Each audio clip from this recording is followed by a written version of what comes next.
Welcome, Drink with James, episode 137. I'm super excited to have this conversation, mostly because I've already had it. And while I'm not supposed to say this, but we've already done this. And it is great. We're going to talk about how it must be a long time since I've seen you, since I saw you at Fashion Week, since you don't go to Fashion Week anymore. We talk about building not one, but two businesses and everything in between. So excited to get into the episode.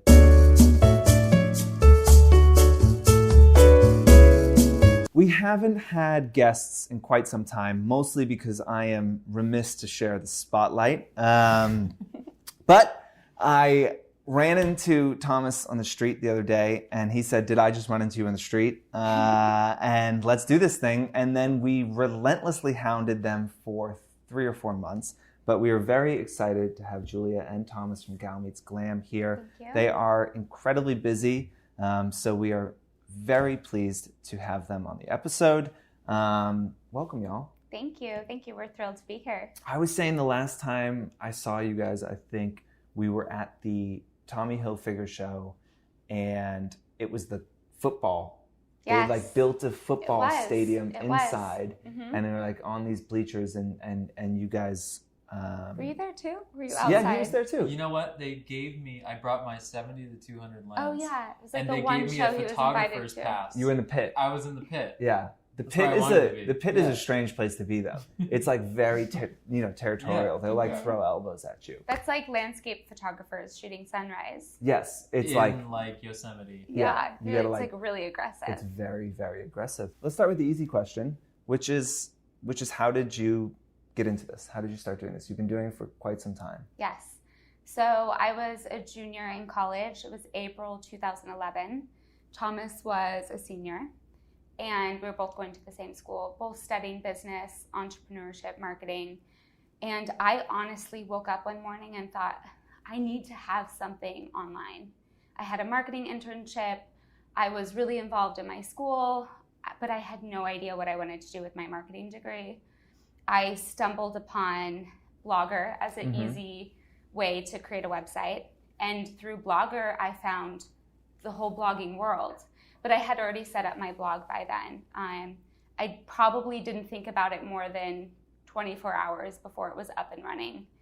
I just wanted a place where I could get creative, just figure out, maybe create, some sort of portfolio. I had no intent of doing anything with it at the time. There wasn't really anything you could do with it. Right, yeah. There were no brands working. There was no money to be made. Instagram wasn't around. I think it was, but I wasn't active on it. It was like a photo editing app. Yeah, it was a photo editing app. Yeah. My first 6 photos were the same photo with just different filters on it because I didn't know people followed you. I just thought it was filters. That's incredible. Yeah. So I used to do the trick of putting it on airplane mode. Mm-hmm. Publishing totally. it, which would filter it and save it to your camera roll, and then you could delete it. Yep. But it was who's posting? No one's posting to Instagram. What, Yeah. Some sort of fucking weirdo? Yeah. I'm not posting here. It's just me and my friends Yeah. in college. And that's why you didn't have your account as Gal Meets Glam. I did your name. So my name is Okay. Julia H. Engel, but people think my name is Julia Hengel. Mm-hmm. It's just H is my middle name. I didn't think about it, and then by the time I thought about it, it was just long gone. Right. And so we didn't really have anything big we wanted to do with it. I had a $100 camera that I gave to Thomas and said, can you start taking pictures of my outfits? People like to follow people. Maybe if I put myself out there.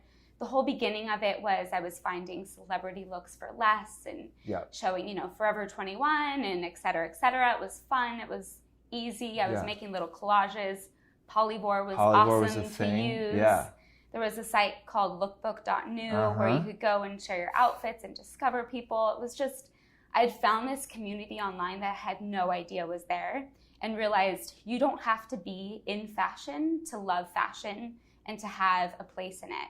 You can be an average girl living in the middle of nowhere going to college, and you can have a connection with people based on your style, which I've always loved fashion. And I never thought I would be able to do anything in that space because it seems so unattainable, working for a magazine or working for a designer or having your own line. I always thought, maybe someday I'll own a boutique. Mm-hmm. That would be the dream. To own a boutique. Boutique. First of all, I want to say average girl is a bit of a stretch. Well, I mean, And second, where were you guys in school? University of the Pacific in Stockton, California, Okay, which sure. at the time was named the most miserable city to live in the United I've States. never even heard of it. By Forbes magazine, because it was during the recession and it had one of the highest unemployment rates And foreclosure rates. and foreclosure rates. And so when this all started, Thomas, you guys were already together. Yeah, we were Yeah. dating. Okay. And so what is she's handing you this camera, right? And what is your thought? Are you like, Well, I mean, I'm just like trying to like stay in with this girl and sure I'll take her photos? Is this like, what do you think? I mean, she came home and was like, I'm going to start this thing. I've been on the phone with my mom all day. Like, we've come up with a name. Gal Meets Glam is the name. And she was like, can you help me out? I was like, sure.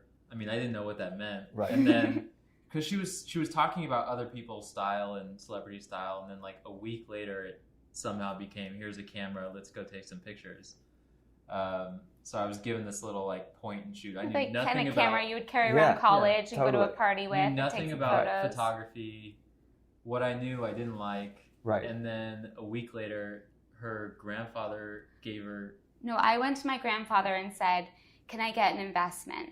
And he said, okay, what kind? 1 week? Said- It It wasn't 1 week. It was probably like 3 months in. I don't know if it's 3 months. No, it was because it was the summer. So we had finished school Okay.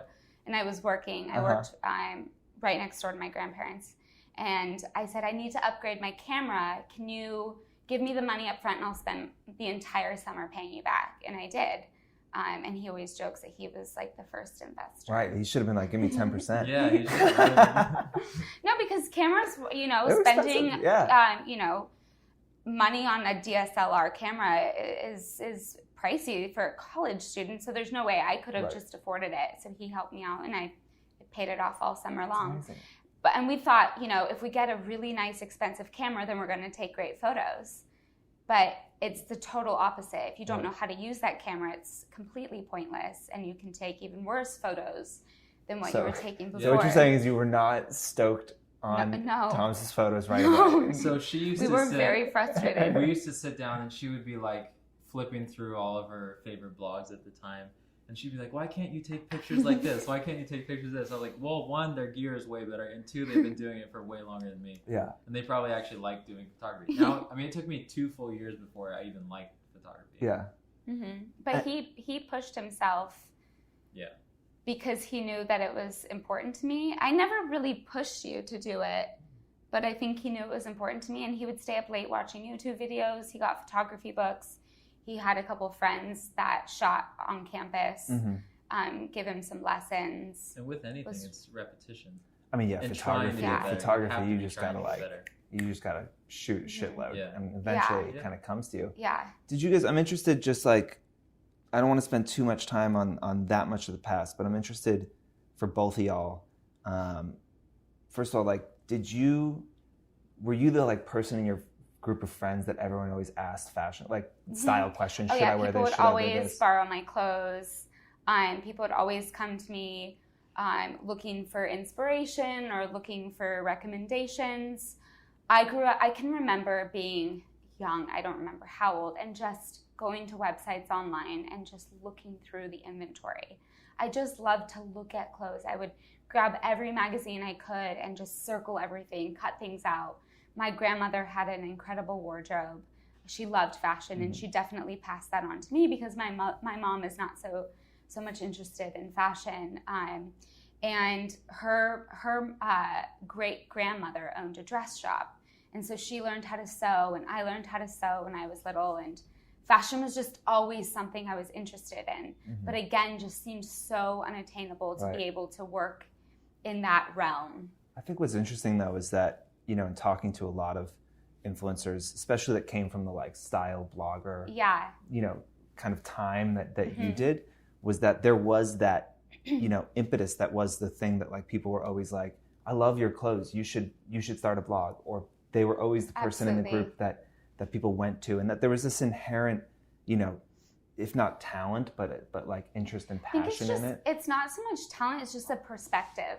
Like you have an eye, or you just have a unique perspective, because I think a lot of people like clothes, but some people just don't know how to go about it, or they can't figure out why or how. And so, they go to other people, and it doesn't mean they don't like it, but I think it just innately comes to me. I don't have to try so hard. It just has made sense to me. Yeah. But my style is very specific, and I've always like owned that. Right. And Thomas, for you, like, what about your personality? Obviously, you guys are wildly successful, right? In essentially everything you do. We'll see about gardening, TBD. But like, what about you and your personality and the way you grew up makes it make sense that you turned out to be really good? I mean, you're a very talented photographer. That didn't come instantly. Yeah. And I find that for most photographers, it's kind of like that. It's like a craft or a trade that you have to get better at. But like, what about your personality? Has this makes sense? Your parents stepping back being like, okay, that totally makes sense. I get it. I think a few things. I think everything that I always do, I put everything I have into it. And having Julia be there and I was there to help her made it so I just want to invest even more into figuring out something like photography, which I knew nothing about, women's fashion, which I knew nothing about. I was willing to invest in, but I was always interested in entrepreneurship. From the time I was a little kid, I was, I had the lemonade stand on the golf course, turned into a Cold Stone. I was making ice cream on the golf course for people. When I was 13, I ran a Cold Stone stand. That is advanced for a child. Yes. He said he would freeze cutting boards and then we go out would run there. them back and forth between our house. That's advanced stuff. Yeah. He said he made a lot of money, huh? I wanted Pokemon cards. Yeah. Who amongst us? Yeah. And then I ran baseball camps. I played baseball in college, and I think a lot of also my work ethic came from that too, of just continuing routine every single day, just working at it and trying to get a little bit better every single day. And also on the statistics side, I'm obsessed with numbers. And I remember I used to look at the baseball scores every day and read statistics of who did well. And I was just I was so obsessed with numbers and what that meant that when I had a real world application to use that statistical knowledge, I really jumped in with Gal Meets Glam. Yeah. And when did it, okay, so, you're jamming along, you guys got the new camera, you still suck at photography, you're still shopping at Forever 21, but you're figuring it out. Yeah. When did it get real? When did you have the moment where you're like, wait, this might be a thing? Yeah, I would say we'd graduated, both moved to San Francisco. He was working in tech. I was working for Shop Style, and then I was working for a clothing brand. And this is right when brands started to acknowledge bloggers and influencers and started paying them. And I remember, and this wasn't the moment, but I remember when the first brand that offered me money reached out because they said, how much do you charge? And I said, I don't charge anything. And the guy said, you seem really sweet. I'm going to do you a favor. Why don't you send me a screenshot of your Google Analytics and I can let you know how much you should charge, which is so kind looking back. And I remember he told me, and I just thought, there's no way I could charge this amount. That's stealing, right? Because to me it didn't seem valuable at the time. I didn't understand. But I remember the moment when I was working full time and I was getting so many inquiries that I was spending a huge portion of my time, during my breaks, off hours. I commuted an hour and a half to work every day. I'd take the bus to the BART outside of San Francisco, and somebody would pick me up and drive me to work. So I would spend all of my off time answering emails, trying to do all these brand collaborations. And it finally hit a point where I was making enough money on the blog than I was at my full-time job, which I wasn't making very much. And Thomas said, you know what? I wonder if you dedicated 100% of your time to Gal Meets Glam, if you could actually turn it into a business where you could make, a good amount of money every year to support yourself instead of, commuting outside of the city to a job that, you just kind of like. Right. And I said, okay, I'm going to give myself a year. And if I can't do it within a year, then I'll go back and get a job again.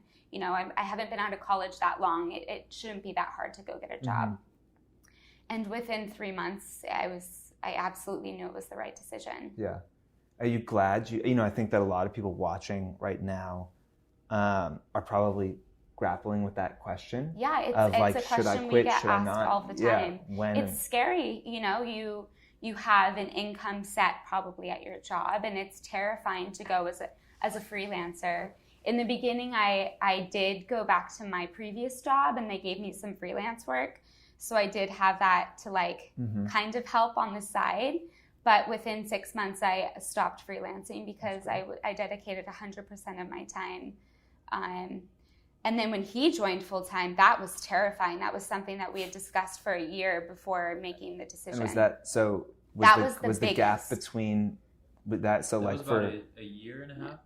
Probably 2 years, I think. Yeah, about 2 years. And were you,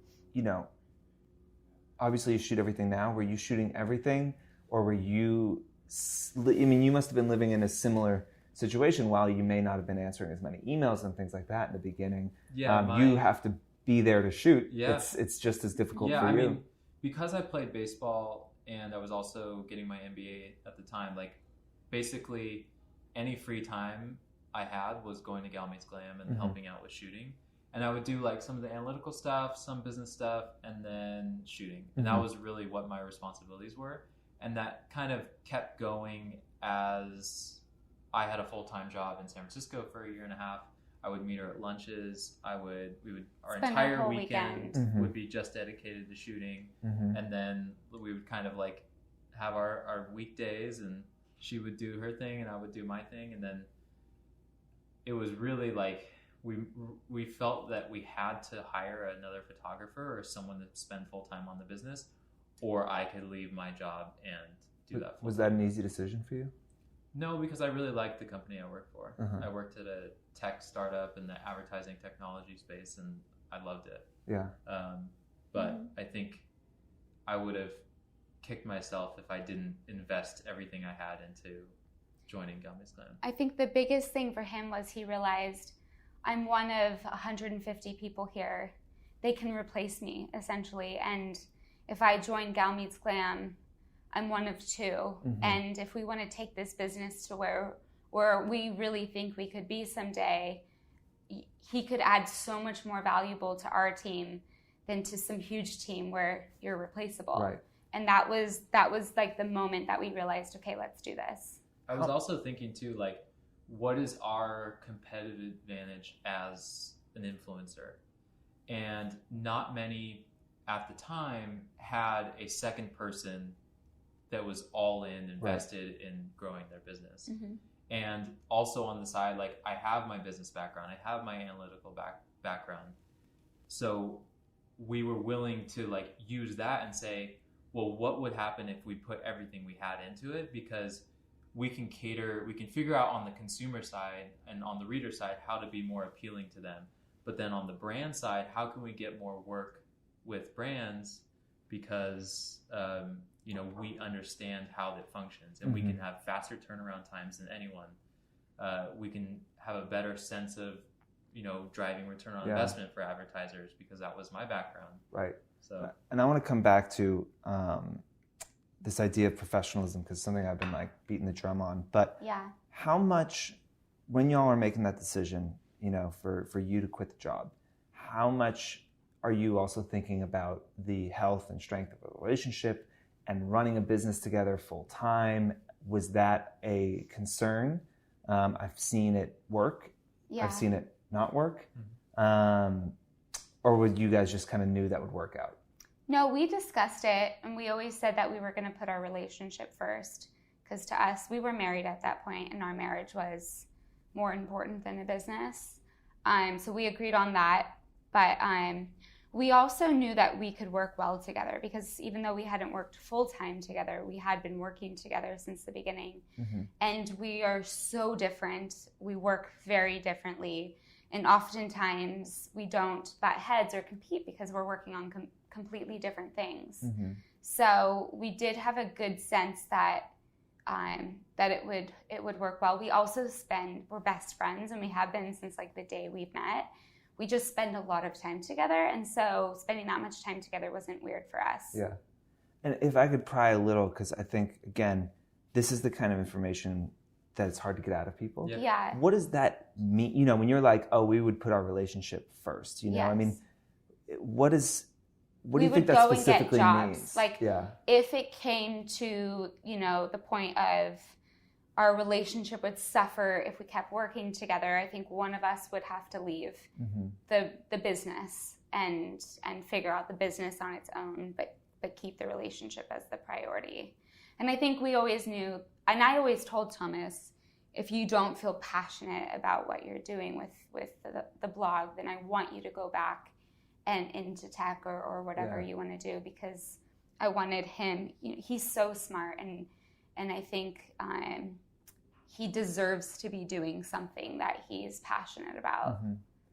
And what about, you know, I think that obviously you're an ambitious guy and like you guys have built this incredible thing, but by the nature of the business, you are a less public face of it, right? One, is that ever frustrating? And also I think that, like, again, let's go back in time to when you made that decision, not now, because I want to talk about the business and kind of how that, you know, now that it's split, you guys are doing quite a few things. What was it, 2013, 2014 when you quit? 2014. Yeah.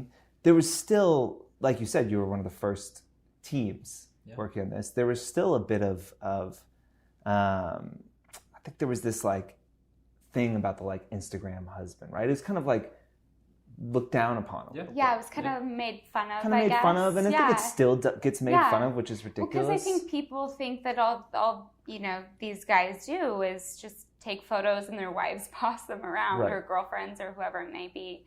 And people always say, you're such an amazing photographer.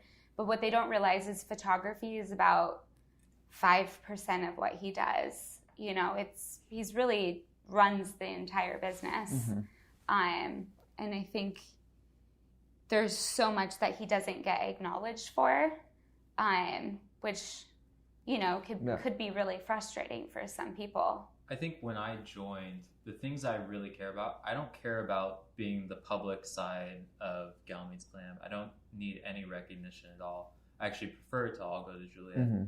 What I wanted when I joined was to make sure that I was an equal partner in the business and that I had a say in where we would go from that time on.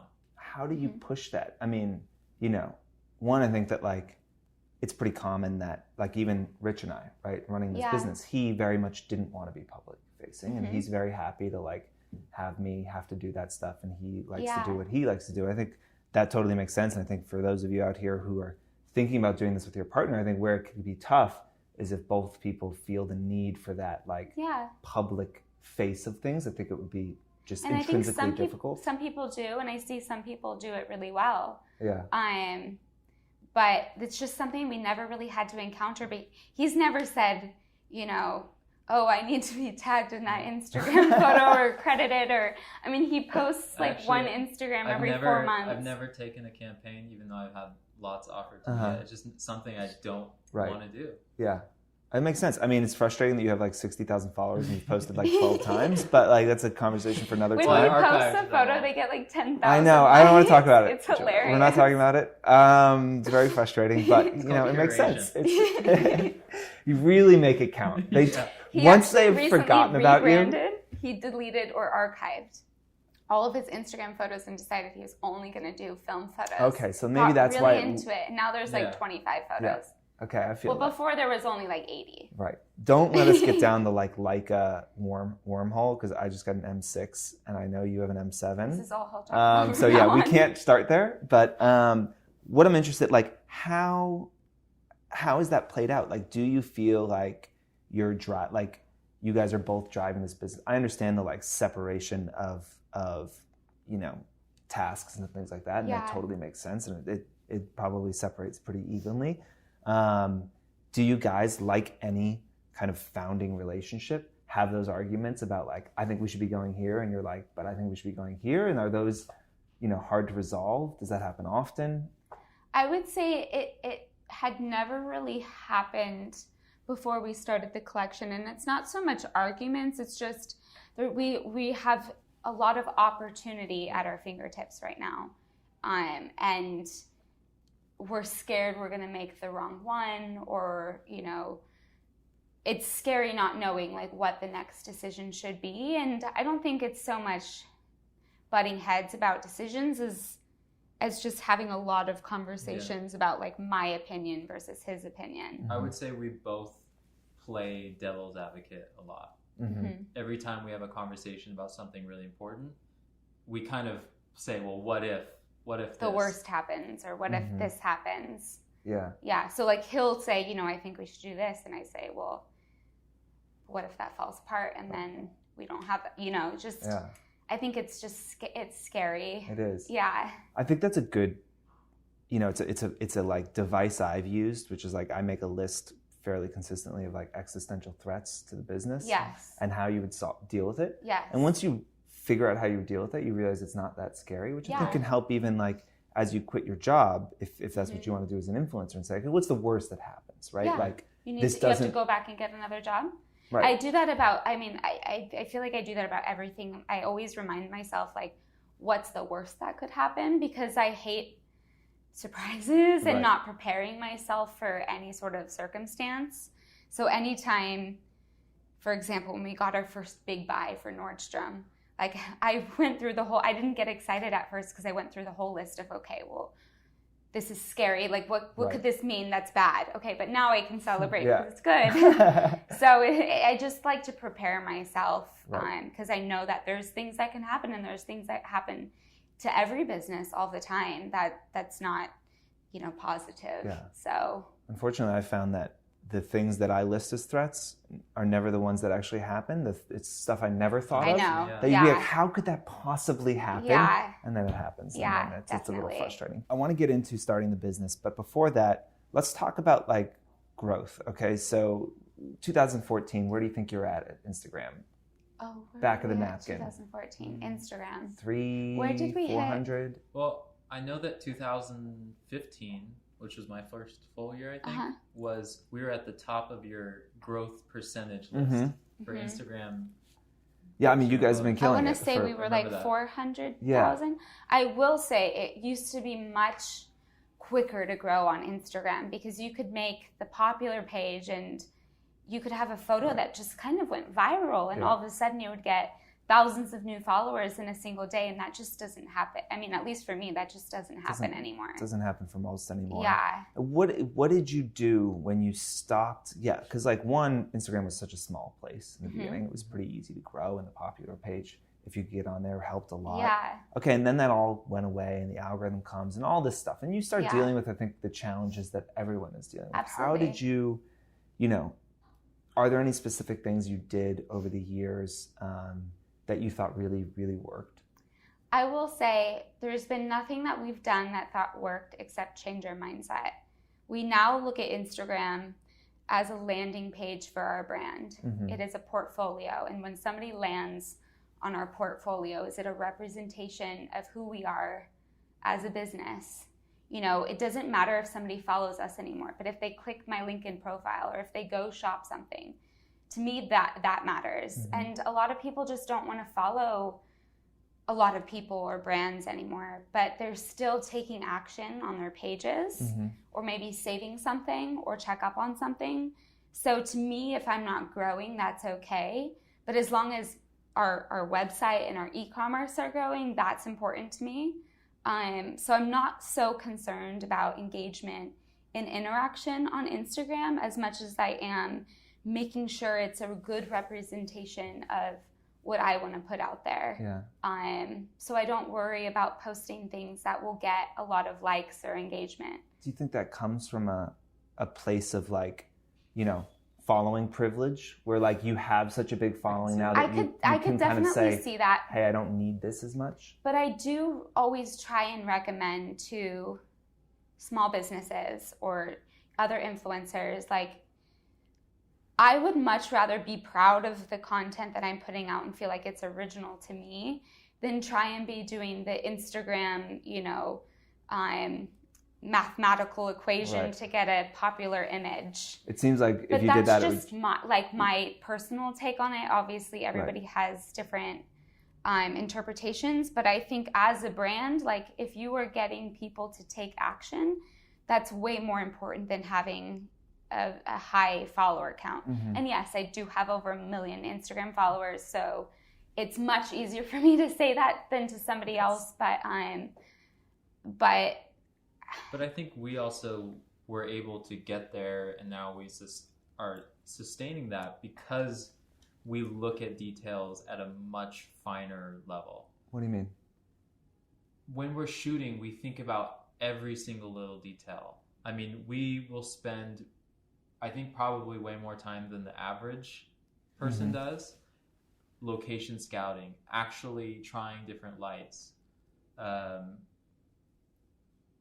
mean, just you are obviously throwing yourself into new cameras constantly. Trying to look for a new feel, a new. That's a good point. I mean, I shoot a camera that's manual focus. I don't know any other blogger that shoots what I shoot, and I think that's part of like our look and feel. Like I do it because it's hard and because it creates an amazing image. Mm-hmm. I also know that it's something that's not easily repeatable. Right. Like going to business school, learning about like you create a moat around your business and you do things that other people can't do. Right.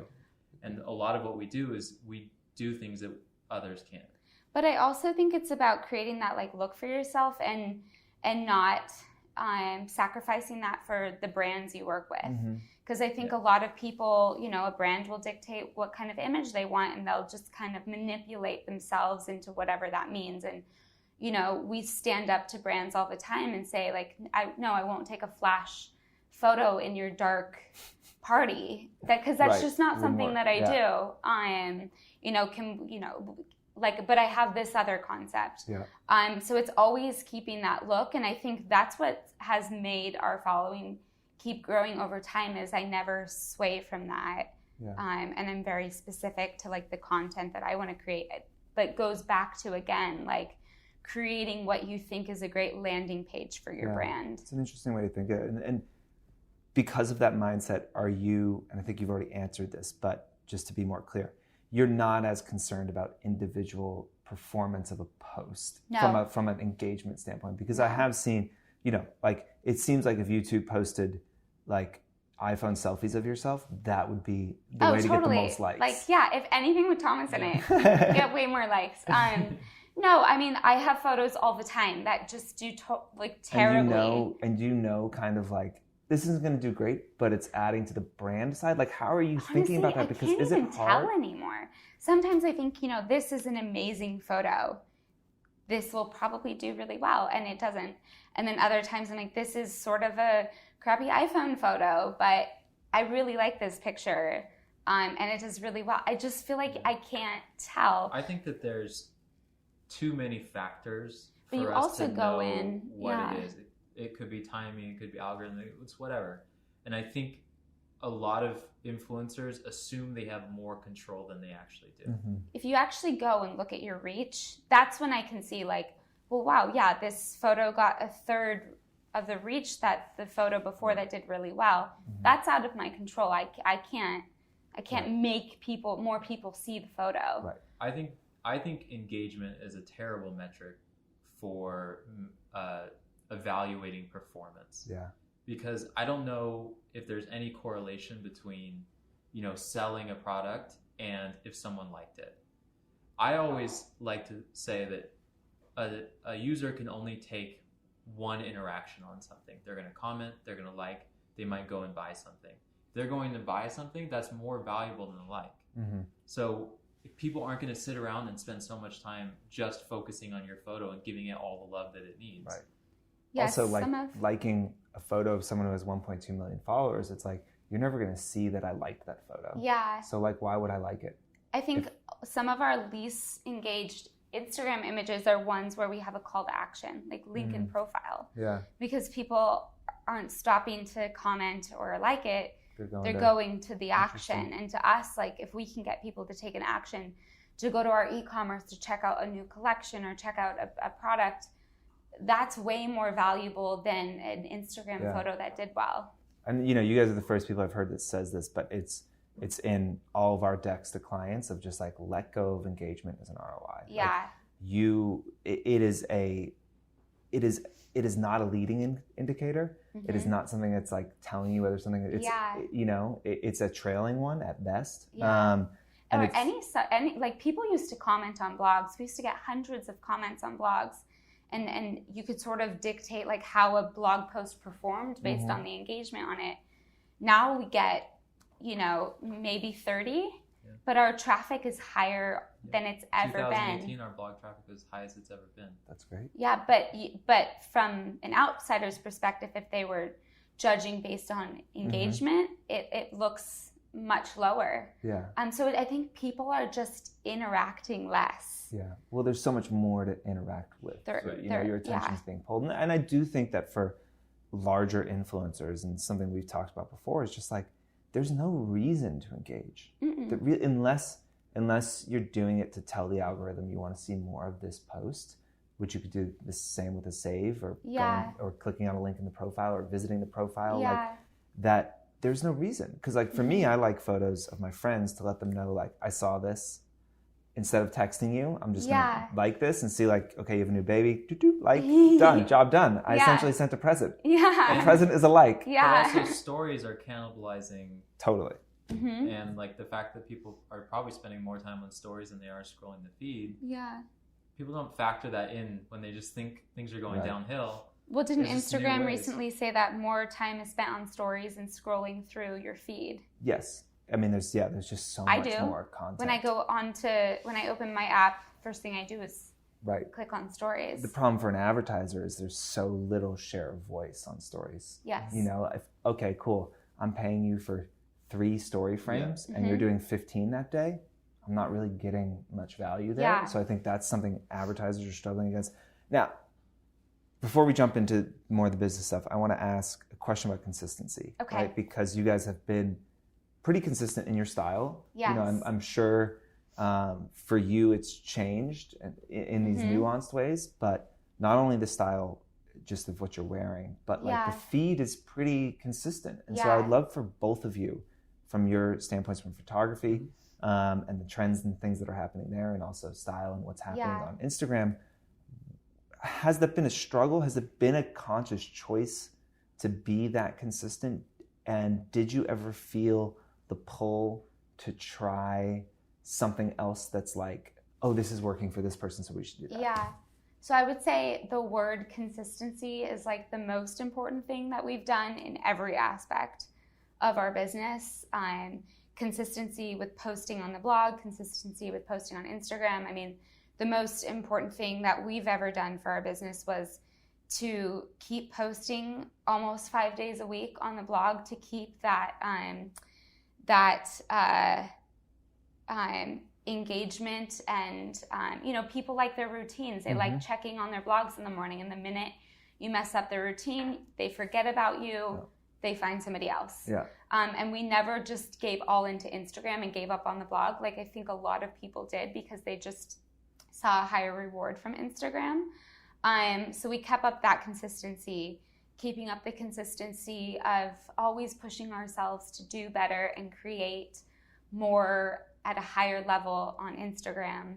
But for my personal style, like, even though in the beginning I couldn't afford a lot of the things that I'm wearing now, I always had the same taste. And I would say there was like maybe a period where I wanted to be a cool girl, and I would try new things. And I realized, you know what, like, this isn't me. I don't feel comfortable in this.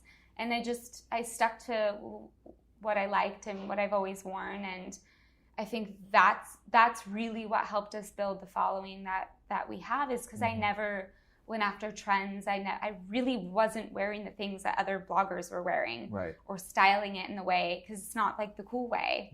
It's just my way. Or buying the things that were like the it girl things.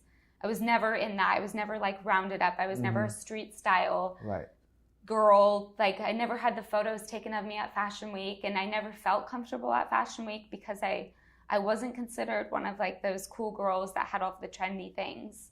And I owned that. I was like, that's not who I am. Did you, I know you said that for a little while you maybe dipped a toe in like wearing like unstructured Margiela or something, but never that. But like, was that hard? Was it hard? And can you see not, I think that like success is like a great, equalizer, right? Yeah. That like if, as you find success, it doesn't matter that like you're not considered to be like, one of the cool kids or whatever in this space because you're like, whatever, I'm killing it, and like more so than you are. But like, I think for a lot of the influencers watching, they're looking at the people who are successful and copying them because they're like, this is the only that will never road. make you successful. I would say like I became successful when I owned the things that I truly liked and stopped trying to do that make me unique. And I stopped trying to do all the things that I saw other people, like going to Fashion Week and doing all these different things. Like I never felt comfortable doing those things. I never felt like I belonged there. Yeah. And I just started doing the things that I felt comfortable doing, wearing the things that I always felt comfortable wearing. And we were like, this is our niche. Like this is our spot. I don't know why I was trying to try and do anything different. Were you always like a confident, self-assured person? Because I think you hit 50K on Instagram and it's like, I should be at Fashion Week, not only New York, but London, Paris, Milan, both seasons. I've never done I've only done New York a handful of times. I wouldn't say that I'm like naturally a confident person, so I think I felt really uncomfortable in those circumstances because maybe I had 50 or 100,000 followers at the time, but there were a lot of girls that had a lot more that, I thought were so cool, and I would never be that level. And I just realized that didn't matter. It was that like I just had to own my thing because they were doing their thing. Yeah. And I think your confidence comes from the fact that you know that you're doing things right, that you're giving everything you have, that you're working your ass off all the time, and that you're staying true to yourself. Like that fuels more confidence. Yeah. More so than getting validation from. But it definitely was hard at the time because, say we would get, we would have a campaign that we were going after, like you would have to almost do auditions for it sort of thing. And somebody else would get it, and it would be somebody, that just always got things and was sort of, a cool person. And you definitely feel let down of like, well, maybe I should just go and do that. Like, what's wrong with what I'm doing? Right. And it can feel very frustrating and disappointing at times. Yeah. And Thomas, what about you? I mean, you've been shooting since the very, very beginning, which I didn't know that it's been from day one. Have you, has being as consistent, and the quality levels obviously, increased dramatically, and the stuff is beautiful.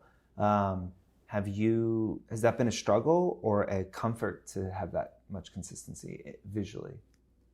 So I think what a lot of people don't know is I don't edit any photos, as my goal is to turn over an amazing photo for her to edit. So when I approach photography, it's about capturing in the camera like perfect. So she doesn't have to do anything. There's no retouching. There's very little light editing. And a lot of the creative direction when it comes to photography, I think starts from Julia. A lot of it is the location. Like obviously I help it. Like once we're getting there, once we're in the spot, and I would say like once we have a rough idea of what the shot is, that's when I kind of turn on and really focus on the composition, the light, and getting like everything right. I'm so technical in like how I approach things rather than creative. And then like over time, just focusing on that, really the repetition and doing things like a certain way, almost like a calculation. I think I started to understand, like basically my camera is a second part of me. Like I see light now as a photographer. My eye is so tuned in to like, I'll see a situation and be like, I could never shoot that because the difference in light is like too crazy. But I mean, we love to travel, and that's like probably the most rewarding thing for me, whereas I can appreciate beauty, I can understand beauty, and then I just go into like zone in and how do I capture this, and how do I also fit in Gal Meets Glam and Julia into the story. Are there things, obviously you've thrown yourself a bit into film photography on a personal level. Are there things you wanted to do, trends with photography you wanted to try that you felt you couldn't, with Julia and with Gal Meets Glam? I mean, if it's something that's like a super wide lens, and like your stuff is editorial and beautiful, but it's not like a Teza side of like conceptual, like I'm telling us, she tells a different story every photo. You're telling a similar story in a different way. It's almost a similar story. Yeah. Over and over. Like everywhere we go, we find something that feels like Gal Meets Glam. Right. It's almost a adjective, And so have you ever had things that you're like, I just want to shoot with a 16 millimeter lens, like whatever it is. Occasionally. No, I think it's funny because essentially I've worked with one model my entire photography career. So you guys know each other quite well now. Exactly. Well, we just started using models for the collection, and so he's like, he's just now getting used to shooting other people. Yeah, I mean that's what it is now, because we're adding these other people as models. It's fun to try new things because I'm used to, I'm so specific about like the kind of photo I like and the lighting I like. Loves backlight. Yeah, which everybody always says on my tombstone is going to say, "Can we backlight that?" Because I always, what about that backlight? Yeah. No, but I think it's been fun for him to try different types of light.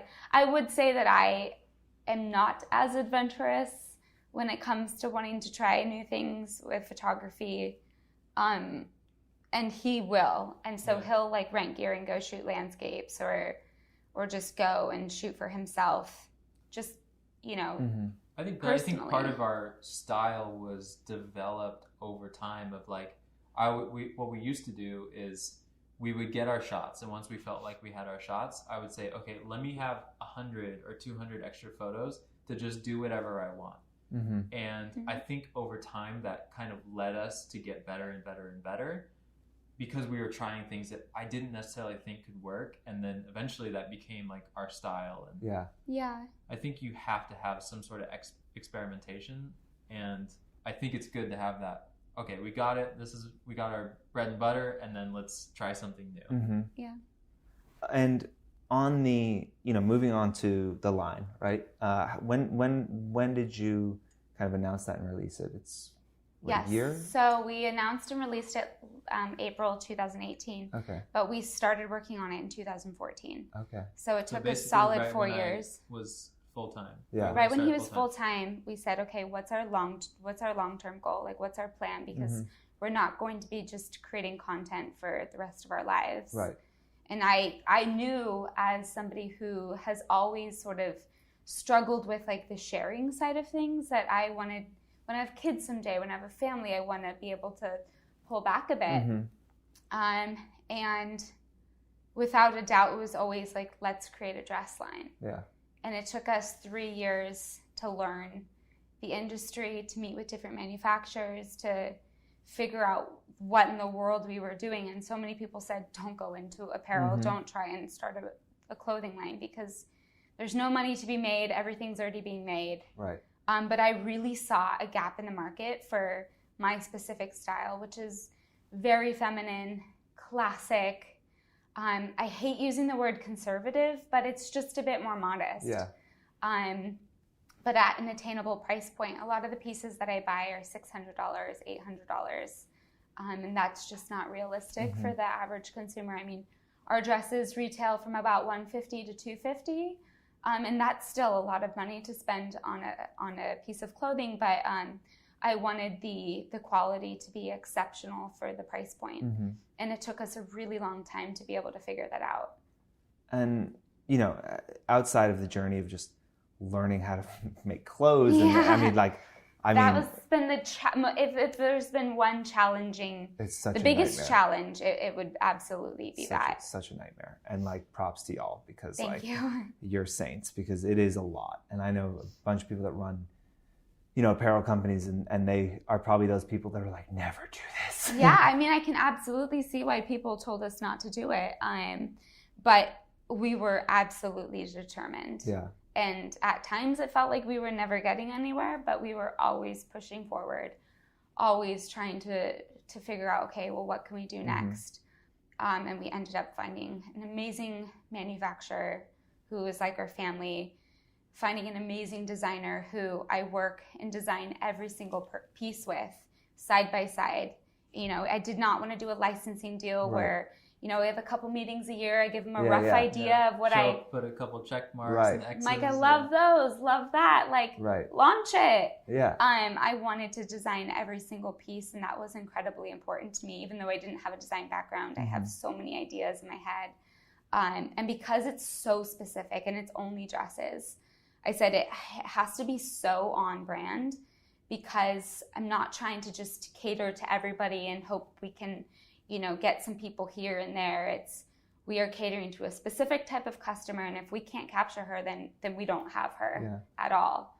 And I think when people try and cater to everybody, they literally cater to no one. Yeah. Because people have no idea why they're going to them, and they won't remember them in a couple months when they're looking for something. Yeah. Versus if you're like, I'm gonna own this market for this customer, and she's going to remember me when she's looking for a feminine classic dress for a wedding or something. I think that's the unique thing about y'all and what you've built, you know, with first the blog and the Instagram, is that, you know, a lot of influencers build their following around their life.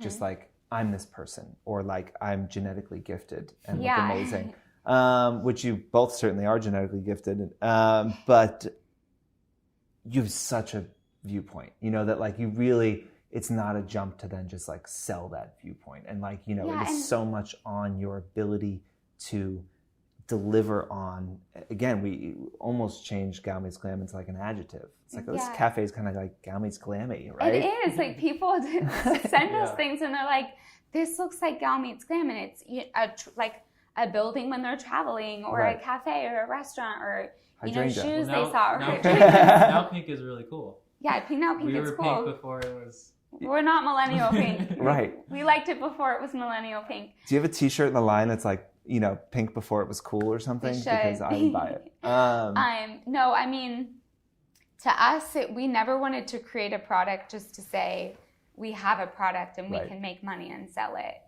To me, it's like, I've got offered book deals.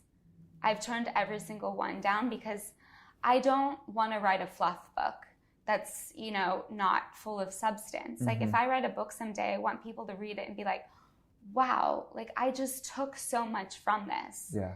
And that's what I wanted from the collection. I wanted people to say, wow, I've been looking for something like this on the market and I haven't been able to find it.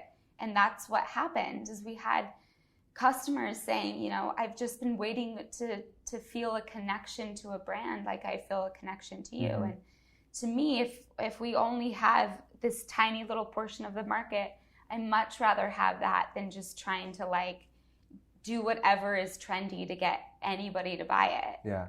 Will that be a sad day for y'all? Because like, when you're not out shooting, I mean, it's just like, it's not possible. Like, if you guys are doing $20-30 million a year on the collection, like, it's just not possible. You just can't. There will be no way that it will be worth your time to go shoot. You'll be too busy doing other things. Will that be a sad day, or do you think you will always make time? And I guess sometimes, sorry, my questions get very long because I'm thinking them through. But the question is like, I think it's either like you stay passionate about it, and no matter how busy you are, you're going to do it because it roots you to that girl and your connection with that woman and like who she is, or it's that like it's hard to stay as passionate as you guys are about something for now coming up on 8 years, and you've got this new thing that's exciting and it's going to help you grow and do new things.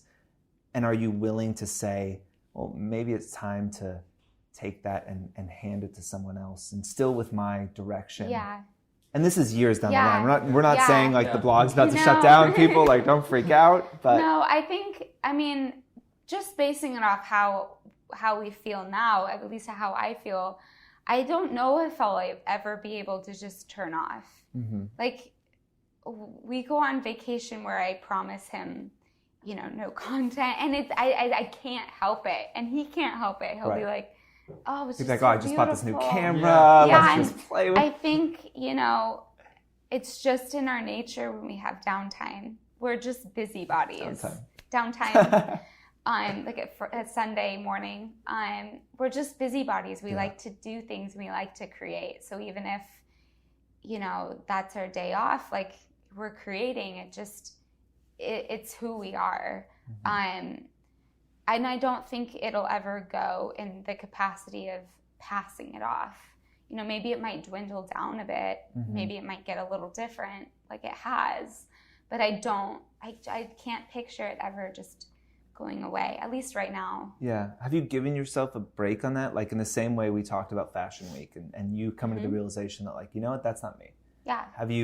Do you labor over that? I wish I could spend more time on this and I feel bad and like our readers like, we miss you. Like, why aren't you posting as much? Or I will say that like when stories came out, I had a hard time coping with not being an oversharer. I was like, oh, I should be talking to the camera and, documenting what I'm doing all day and sharing personal things because that's what people are doing. And I had to cope with that of like, that's not who I am. My instinct when I'm sad about something isn't to go and share it, which I think is incredible to the people that can do that because the connection and help they can give others is amazing, but I don't feel comfortable doing that, and I had to be okay with that. But like this just isn't in my nature, and I'm not going to force myself to do something that I'm not comfortable with. Yeah, I don't know if that answers the question. It. Okay. And what about you, Thomas? I mean, I imagine your job at the the collection is a little different. I mean, selling, creating, and marketing a product is very different than negotiating and negotiating deals and executing on those deals. It's two incredibly different businesses. So how has it been, transitioning into that role? And do you find yourself, when you wake up in the morning with an idea, is that idea about the collection or is it about the blog? Or are those two things so intertwined that we can't separate them? I would say a lot of my focus is on the collection. And I think the hardest part for me is we're just now like really building out our team. And right now there's so much opportunity. I think there's so much like low-hanging fruit that we could take advantage of, both on the blog and the collection side, but we're just so focused on the collection side that we can add so much more value. But we don't have like the team to do it. And because we're still like bouncing between the blog and Instagram, and we run 2 Instagram accounts, and like it's so much that we're basically, I could go to bed at 2 a.m. every single morning and still not get to everything. So at a certain time, like we both kind of have to turn off and say, okay, like we've done everything we can do. Tomorrow, let's make a new list of those things and let's take the top priority things. So I think the hardest part for me is not like being able to get to everything. Yeah. And hopefully soon when we're adding like more people onto our team, we can start capturing a lot more of that. Yeah. We just had a couple new big hires.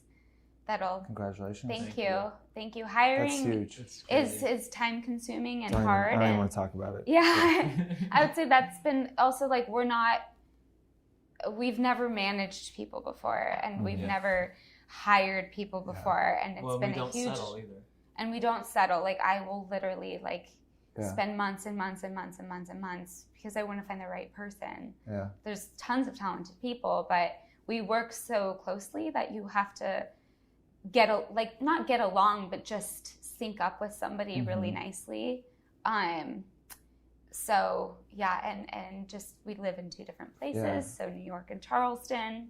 I can't wait to see the journey. I think we should sit down every year because it is such, running this business for 6 years now. It's so different when it was 3 or 4 people to now like 30 something. Yeah. Where like, your life ceases. I assume what being a parent would feel like. Your life isn't really your own. You don't get to be like, oh, well, I want to do this on this day.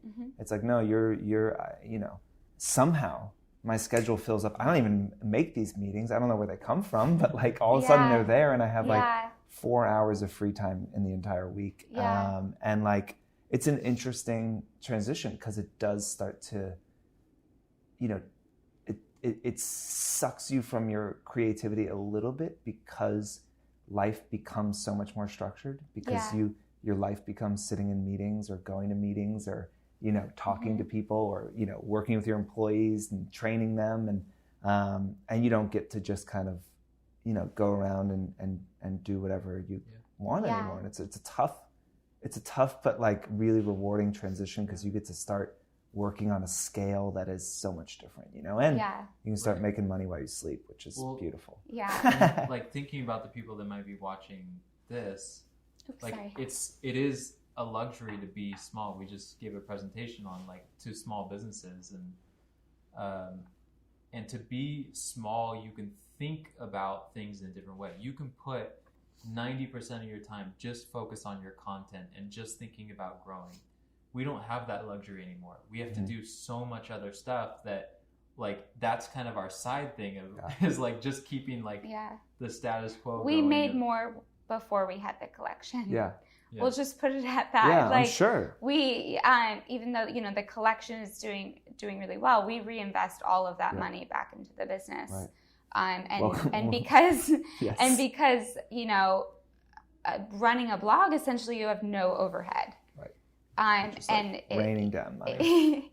And we're now able to take a lot less. Yeah. And we're, you know, that was a decision that we knew was we made consciously before we did everything we knew was going to happen. But like when you're able to be small and not have a ton of overhead and you are more in control of your schedule, and I mean, there's so many advantages to that.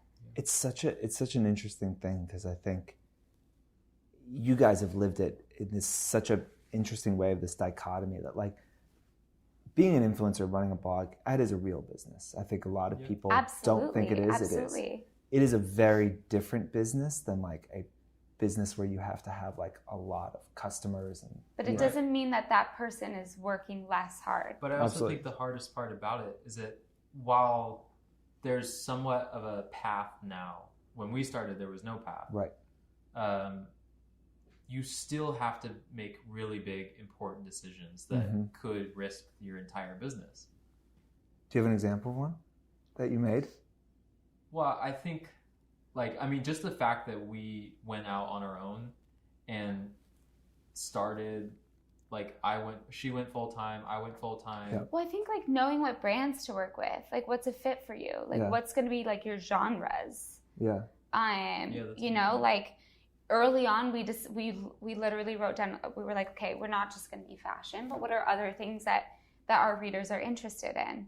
And we made a big list and we said, okay, what are things that we feel like we could have a say in without being experts? Mm-hmm. And we crossed off all the things that we said, we're just not interested. I'm not even, I don't cook. Yeah. So I'm not going to make recipes. Right. And I'm not just going to make somebody else's recipe. And we're not going to pretend to be experts. And I'm not, So what are things that we can also talk about? And you're eliminating categories that could bring you revenue, that could bring you potential sponsors. We've gotten, huge opportunities for sponsorships with different food brands. And we turned them down because we promised ourselves we were not going to go into that category. And you have to be okay with those big decisions because at the end of the day, you don't know what campaign is going to come next, what kind of money you're going to make over the next couple of months. And turning down money is hard, especially when it's sitting there being offered to you. Very hard for anybody.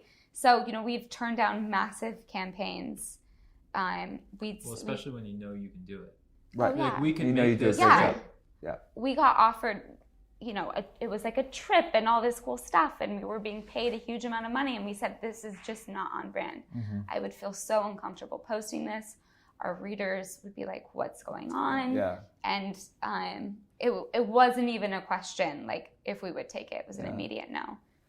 I think, there's this thread as we start to wrap this up, so it's not 2.5 hour long podcast and YouTube video. There's this thread of going back to what we talked about earlier is it takes a lot of courage to say yes to things. I think in some ways it takes more to say no to them. and to really start to hone in and understand what you are and what you aren't, and to say no when money's on the table is one of the hardest things, and I think it's one of the most important things, and something I always really respect when our execution team reaches out to people and they say, yeah, this is just not a good fit for me, like, and turns that money down. I think it shows a dedication to your followers that is rare and so important to be able to do what y'all have done for 7 years, and to have someone come back to your website for 7 years, like every day or once a week, is an incredible accomplishment, because Instagram is a passive platform. I follow you and like your stuff shows up into my feed essentially whether I ask for it or not. Sometimes if I want it, it doesn't show up, but like, you know, that's a whole other conversation. But to have people like actively going and typing your website in, it's a difficult thing. I think my last question for y'all is, you've built this incredibly, you know, this huge audience, is how you stay connected and don't become this like, you know, this like unattainable thing, because I think proximity is such a important part to the like influencer audience relationship, and that they feel like their relationship. This is a real person here. Yeah, and they feel that like, of course they don't have a relationship with you, but they feel like they do. And how do you do that? It's easy to do that at 20,000 followers, because you can just answer the DMs and you can respond to the comments. But how do you do that as you grow? How do you continue to stay connected to your followers? Because I think it's probably why this line is so successful as well, because you actually understand what they want. So yeah, how do you I mean, I agree. It's so important, but that's something that's always been important to us. And before we do anything, we think, what are our readers, or what are now our customers getting out of this? Like, does this look like something that's just benefiting us? Like, look, I'm on a free trip, and look, I got a gift basket of all this free stuff, and you get to watch me experience it and get it. Like, what's in it for somebody? You know, now we don't, I like you less. Yeah, like I buy my clothes, I pay for my own trips, I pay for my own hotels. We don't do unboxing videos. Like, everything, I've never done an unboxing video. Everything I post, I'm like, what is a reader getting out of this? People. Like, are they taking value? I didn't pay her to say this shit. I say this to you all the fucking time. It's the most important thing. You have to create value. That is a connection in itself, is creating that value. So if you don't have time to go and answer the questions, which I still try and do, like if I'm in the car and he's driving, I'm like, oh, I'm going to answer DMs. I love answering DMs. I love answering questions. I do it too. He does it. People on our team do it. Like, it's just understanding what people want, and especially our customer and people that come to us. Like, that's our most important thing. We love doing it. We love figuring out, and that's why do we become a bigger part of their life? Right now, we're just apparel, and we're content. But how can we be more? How can we be part of every single part of their life? You might see a Gal Meets Glam car one day. Am I That's saying the first I've heard of that. Is this like the Glam-mobile or something? No, I think it's wanting that connection, because I think people now start and they don't care about a connection.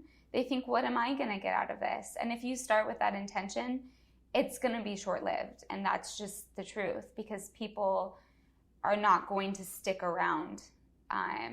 But if you really want to create something that has meaning, you have to want to create that connection and offer something.